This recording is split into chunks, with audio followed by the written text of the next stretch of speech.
ఏంటండి అటువైపే చూస్తున్నారు? రీసెంట్ గా ఒక అబ్బాయి ఇక్కడ చనిపోయాడే. అవునా? ప్రెసెంట్ నీళ్ళు తక్కువే ఉన్నాయిగా. ఇప్పుడు తక్కువే, అదే వర్షాలు వచ్చినప్పుడు అటు ఇటు వెళ్ళడానికి రూట్ కూడా ఉండదు. అదేంటి, మన లక్ష్మీ నరసింహస్వామిని దర్శించుకోవాలన్నా, జొన్నవాడ కామాక్షమ్మని దర్శించుకోవాలన్నా ఇదే రహదారిలో వెళ్ళాలి కదండి. అదే కదా సమస్య.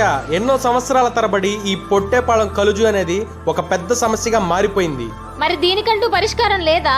ఎందుకు లేదు, ఎన్నో సంవత్సరాల తరబడి గత ప్రభుత్వంలో కూడా మన నెల్లూరు రూరల్ ఎమ్మెల్యే కోటంరెడ్డి శ్రీధర్ రెడ్డి గారు దీనికి సంబంధించి పోరాటం చేస్తూనే ఉన్నారు.